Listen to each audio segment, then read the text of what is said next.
क्या आपके ऊपर 498 आईपीसी, डाउरी डिफॉल्यूशन एक्ट या सेक्शन 84 भारतीय न्याय संहिता 2023 का केस है आपके ऊपर? अगर है तो ये वीडियो आपके लिए ही है। तो अगर कोई भी पत्नी 498 आईपीसी या सेक्शन 84 भारतीय न्याय संहिता का केस अपने पति या इन लॉज के खिलाफ करने जा रहे हैं, उनके लिए भी है ये वीडियो।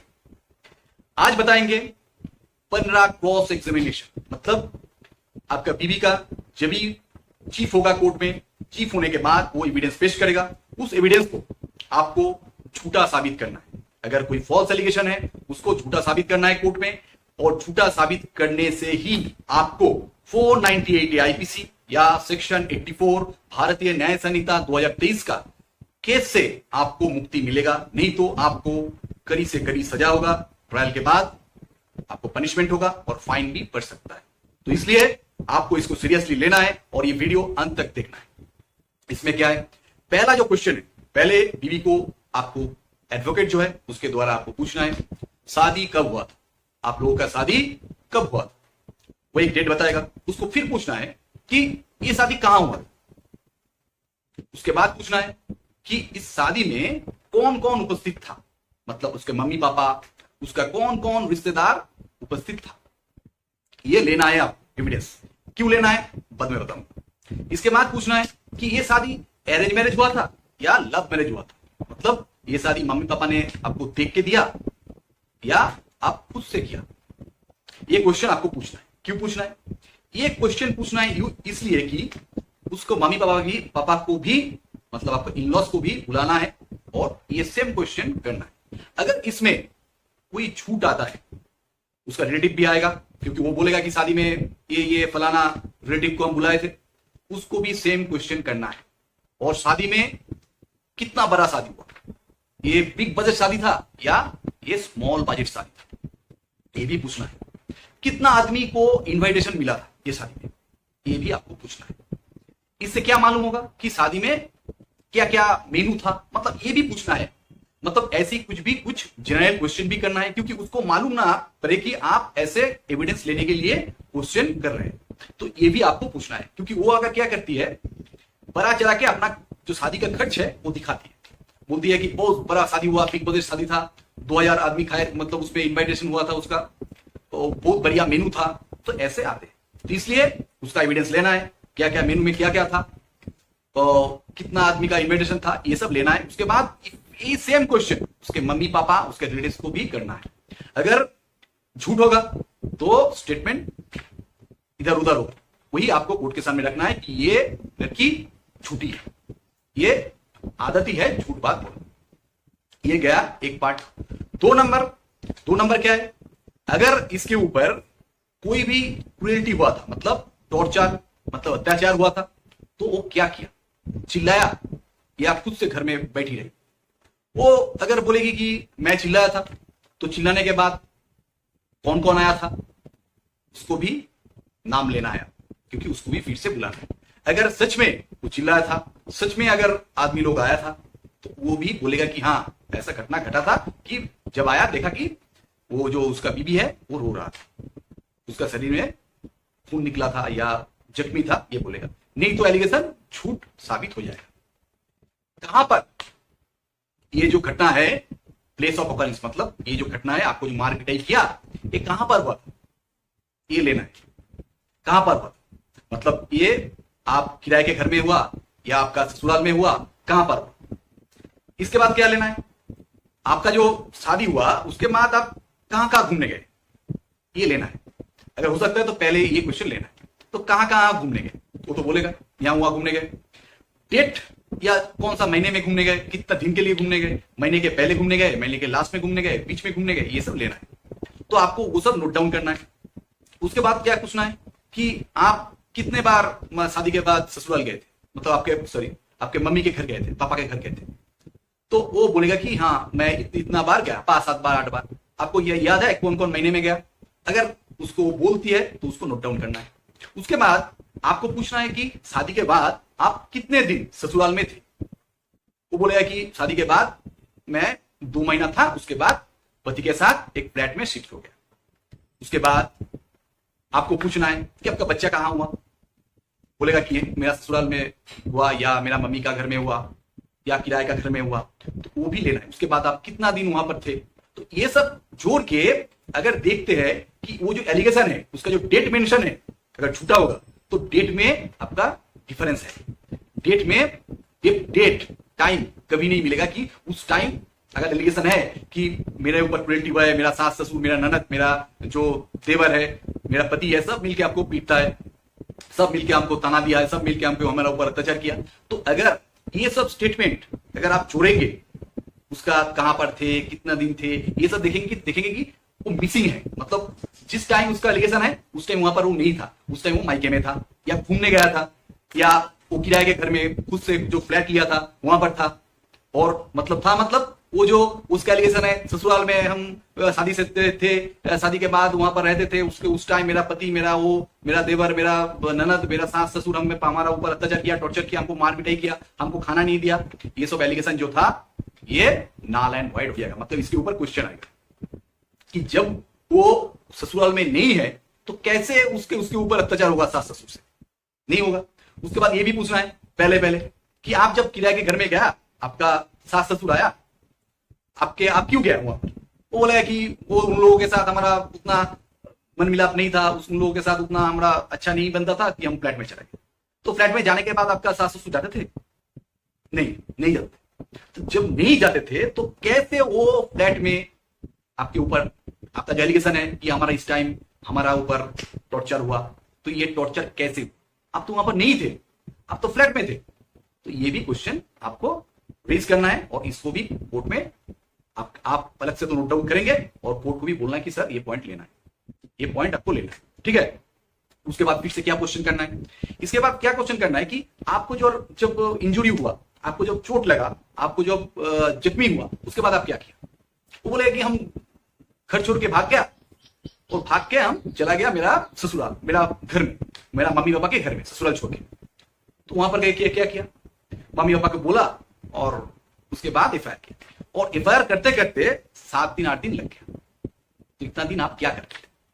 आप जब गया तो इतना रास्ते में थाना था, इतना पुलिस स्टेशन था, आप क्यों एफआईआर नहीं किया?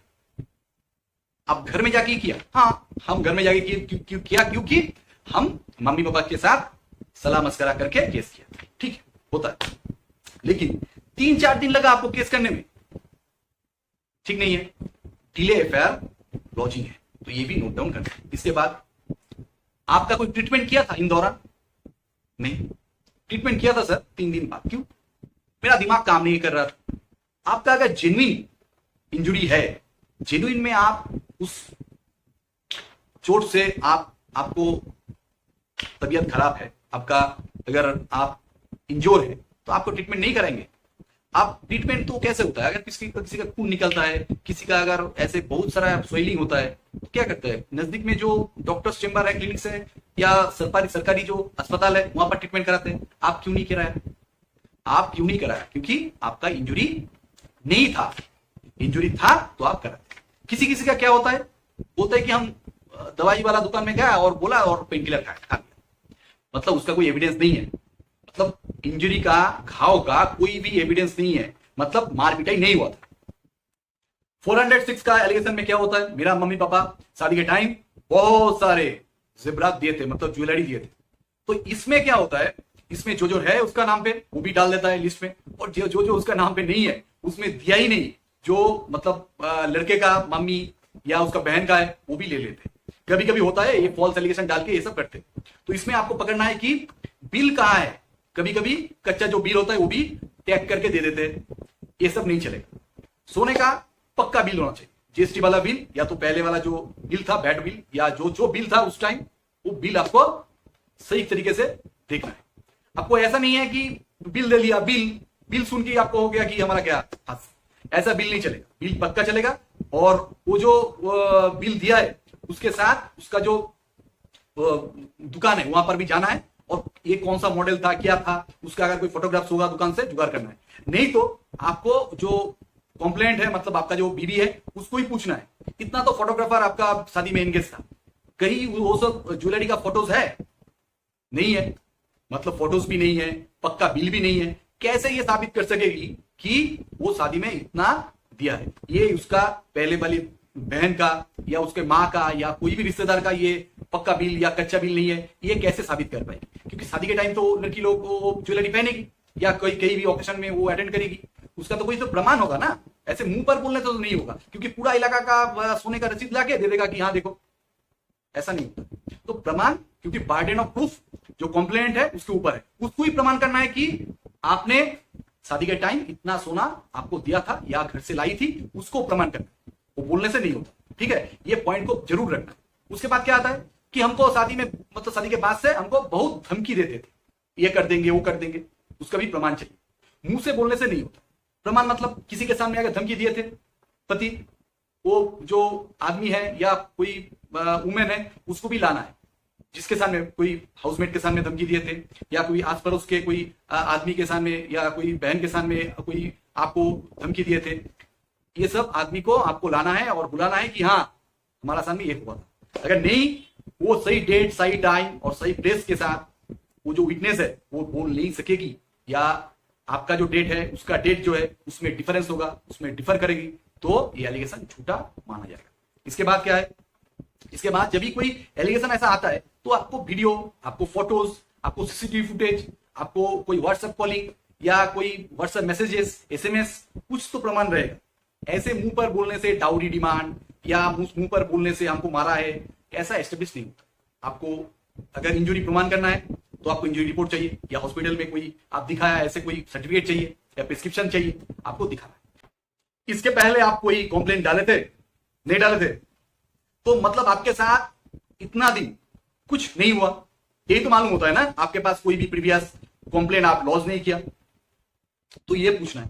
कभी कभी आंसर आता है कि हाँ मैंने पहले बहुत सारे कंप्लेंट किए थे, तो कहां है वो कंप्लेंट, उसका रेफरेंस कहां है? मेरा पति ने वो हमसे छीन लिया, तो क्या हुआ? आपको तो डेट मालूम होगा, महीना मालूम होगा, ईयर मालूम होगा, आरटीआई क्यों नहीं किया? आरटीआई किया? नहीं किया।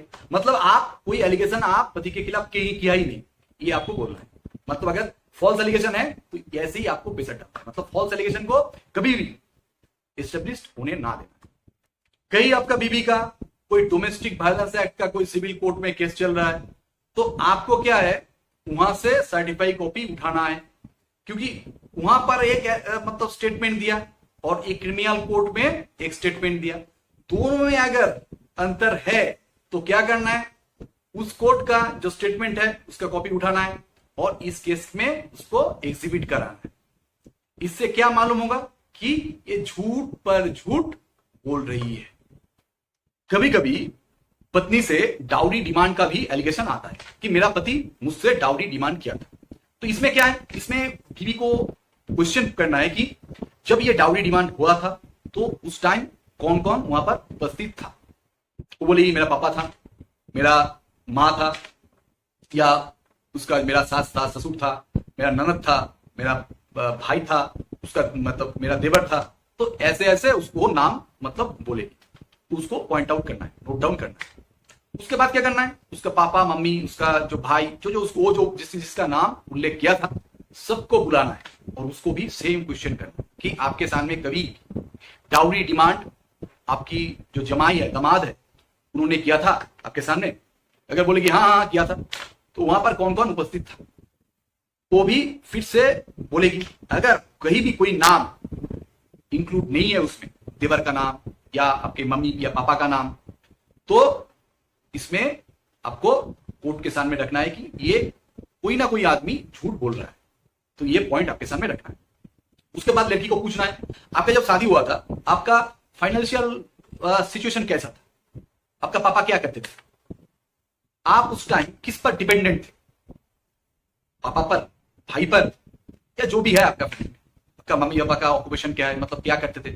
वो बोलेगी मेरा मम्मी हाउस मेकर है, मेरा पापा छोटा मोटा बिजनेस करते हैं, मेरा भाई प्राइवेट जॉब करते हैं। तो उन लोगों का तनख्वाह कितना था, तो ये पूछना है।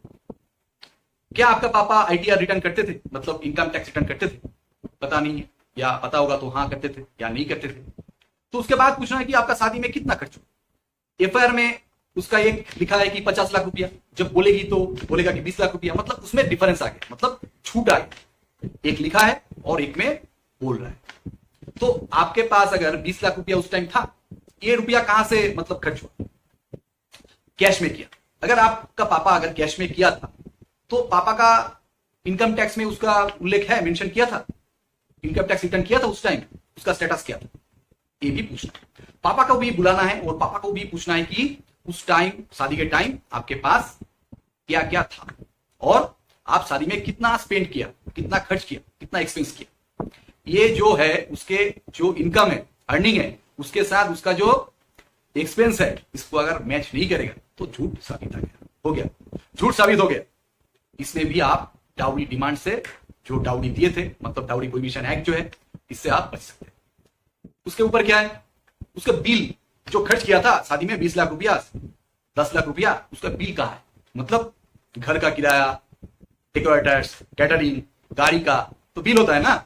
ऐसा तो नहीं कि मुंह पर बोल दिया और हो गया, बिल होना चाहिए, मतलब पक्का रसीद होना चाहिए। तो बिल नहीं है तो एलिगेशन एस्टेब्लिश्ड ही नहीं हुआ। तो ये पॉइंट पकड़ना है। इसके बाद क्या पकड़ना है, सबसे जो इंपॉर्टेंट है, ये क्या है, ये जो एफआईआर है, मतलब ये जो कंप्लेन है, ये किसने लिखा? वो बोलेगा कि मैंने लिखा। कहां पर लिखा? पुलिस स्टेशन में लिखा। पुलिस स्टेशन में लिखा, किसके कहने पर लिखा? पुलिस ने शायद हेल्प किया होगा आपको? नहीं, पुलिस हमको हेल्प नहीं किया। नहीं, कैसे लिखता है, कैसे स्टाइल है, वो सब तो बोला होगा ना। बोला कि हाँ, मतलब और भी कुछ कुछ बोला शायद। बोलेगा हाँ, हमको बोला कि ये क्योंकि ये जो कानूनी बात है, ये आपको तो पता नहीं है। ये कोई जो कानून का जानकार आदमी है उसको ही पता है। क्या आपको एडवोकेट ने हेल्प किया? नहीं तो पुलिस ने हेल्प किया, किसी ने तो हेल्प किया ही होगा, नहीं तो आप ये नहीं लिख सकते ना। बोलेगा हाँ, एलिगेशन हो गया, एफआईआर झूठा हो गया कि खुद से नहीं लिखा, कोई दूसरे ने हेल्प किया। उसके बाद अगर बोलेगी कि नहीं, मैं घर में लिखा। घर में लिखा, कौन हेल्प किया आपको? बिना मम्मी पापा या वो उसने। देखिए, एफआईआर जो है खुद का है, कोई हेल्प नहीं कर सकता, ये खुद से लिखना है। ठीक है, ये खुद से लिखना है, किसी का सजेशन लेके, एडवाइस लेके एफआईआर नहीं लिखा जा सकता है। ठीक है, और किसी किसी टाइम होता है कि टाइप करके ले आते हैं, तो टाइप करके ले आने के बाद इंग्लिश में लिखता है कभी कभी। तो आपको पहले पूछना है कि आपका एजुकेशन क्वालिफिकेशन क्या है। वो अगर बोलेगी कि मेरा एजुकेशन क्वालिफिकेशन 5 पास है, 6 पास है, 8 पास है, वो आपको उसको पूछना है कि आप इंग्लिश आपको पढ़ना आता है? बोलेगा कि हाँ पढ़ना आता है, एबीसीडी करके। आपको समझ में आता है? पढ़ने के बाद, पढ़ना तो सबको आता है, पढ़ने के बाद आपको समझ आता है? बोलेगा कि उतना नहीं। तो जो एफआईआर आपने लॉन्च किया, जो कंप्लेन के ऊपर एफआईआर हुआ है, ये भी आपको समझ में नहीं आया? बोला कि नहीं। कैसे मालूम हुआ कि इसमें जो लिखा है ये पूरा पता है आपको? बोल सकते हैं क्या क्या लिखा है? बोलेगा कि हाँ। हाँ बोलेगा तो फंसेगा, आपको क्वेश्चन करना है इसमें क्या बोला, बोल नहीं सकता। अगर बोलेगा कि नहीं पता है, तो हो गया झूठा साबित। अगर ये भी आता है कभी कभी कि एफआईआर तो हो गया, कर दिया, उसके बाद पूछना है कि कौन एफआईआर लिखा है? कंप्यूटर वाले ने लिखा है, बाहर बगल में, थाने के बगल में एक कंप्यूटर वाला था, वो लिख दिया साइबर कैफे, उसका नाम नहीं है लिखा। और कहां पर भी, कहीं पर भी ये लिखा नहीं है कि आपको ये पढ़ के सुनाया, आपको समझाया हिंदी में, या आपको बांग्ला में समझाया, आपको तमिल में समझाया, मतलब आपका जो रीजनल लैंग्वेज है उसमें आपको समझने के बाद आपने साइन किया, मतलब आपने जो डिक्टेशन दिया उसको इंग्लिश में ट्रांसलेट किया। ट्रांसलेट करने के बाद आपको हिंदी में, इंग्लिश में, आपका जो भी भाषा है, आपका खुद का मातृभाषा है, मदर लैंग्वेज है, उसमें आपको समझाया। उसके बाद आप समझने के बाद सेटिस्फाई हुआ, उसके बाद समझ वो आपने हस्ताक्षर किया या थंब इंप्रेशन डाला, कुछ भी हुआ। तो ऐसा नहीं है, कभी कभी क्या होता है, थंब इंप्रेशन है और इंग्लिश का पूरा एकदम एलिगेशन होता है। तो जिसको पढ़ना नहीं है, जिसको लिखना नहीं आता है, वो इंग्लिश कैसे मालूम होगा उसको? मतलब उसमें जो लिखा है उसको मालूम नहीं है, वकील ने लिखा है। तो यही आपको कोर्ट में एस्टेब्लिश करना है। उसके बाद क्या पूछना है कि आपके साथ पुलिस ने बात किया था? हाँ बात किया था। कब बात किया था? किस डेट पर बात किया था? किस टाइम पर बात किया था? कहां पर बात किया था? पुलिस ने आपको कितने बार थाना में बुलाया? क्योंकि क्या क्या होता है, पुलिस एक बार बुलाते हैं या एक बार जब एफआईआर करने आते हैं तब उसके साथ बात करते हैं, उसके बाद उससे लिख देते हैं। कभी कभी होता है, सब केस में नहीं, कुछ कुछ केस में होता है। तो ऐसा होता है, तो यही साबित करना है कि झूठा होगा कि पुलिस ने सीडी में एक है और उसका स्टेटमेंट में डेट अलग है, और वो जो बोल रही है, मतलब जो कंप्लेंट बोल रही है, मतलब आपका बीवी, उसका डेट अलग है। 3 ठो डेट अगर अलग हुआ, हो गया फॉल्स, हो गया फॉल्स इन्वेस्टिगेशन, इन्वेस्टिगेशन फॉल्स हो गया, इन्वेस्टिगेशन का लैप्स आ गया। ये आपको सुविधा देगा। इसके बाद क्या है, आपको पूछना है कि आपको जब वो आयोग पूछ रहा था तो ये लिख रहा था? हाँ लिख रहा था। कहां पर लिख रहा था? डायरी में लिख रहा था। और जब आयोग ये जो स्टेटमेंट सबमिट करेगा वो तो व्हाइट पेपर में, A4 पेपर में या कोई भी व्हाइट पेपर में लिख के पेश करेगा। तो आपको पूछना है कि डायरी में रूल था, डायरी था, तो यहाँ डायरी में कोई व्हाइट पेपर था? नहीं था। तो हो गया, ये जो स्टेटमेंट आयोग उसके सामने नहीं किया, ये जो स्टेटमेंट है ये गलत तरीके से लॉन्च मतलब इसको लिखा गया। आयोग जब प्लेस ऑफ ऑकरेंस मतलब आपका जो ससुराल गए थे, मतलब वो प्लेस विजिट करने आपको लेके गए थे? नहीं लेके गए थे। अगर लेके गए थे तो पूछना है कि आपके सामने कोई किसी को अरेस्ट किया? बोला नहीं। आपके सामने किसी को धमकाया? नहीं। आपके सामने क्या, ऐसा क्वेश्चन, जनरल क्वेश्चन फिर से पूछना है जिस क्वेश्चन का आंसर ना आए, उसके बाद फटक से क्वेश्चन पूछना है कि आपके सामने कोई मैप ड्राइंग किया? नहीं, क्योंकि रफ स्केच मैप उसके सामने बनाना है, क्योंकि वही तो आइडेंटिफाई करेगा ना, यहां पर मेरे साथ क्रूरटी हुआ था, ये यहां पर मेरे साथ अत्याचार हुआ था। Place of occurrence her time जो अवेलेबल विटनेस है वो और कंप्लेंट दोनों मिलके उसको, या कंप्लेंट खुद उसको बोलेगा कि यहां पर ही मेरे साथ ये घटना घटा। ये तो कंप्लेंट का ही है ना, जो विक्टिम है उस केस का जो अभियोगकारिणी है वही तो बोलेगा ना कि यहां पर हुआ था। तो ये इससे क्या होगा, ये जो इन्वेस्टिगेशन है इसका लैप्स आपको पॉइंट आउट करना कोर्ट के सामने। ये सब अगर करेंगे तो आपको कोई भी केस में हरा नहीं सकता। आज के लिए यही तक, अच्छे रहिए, धन्यवाद।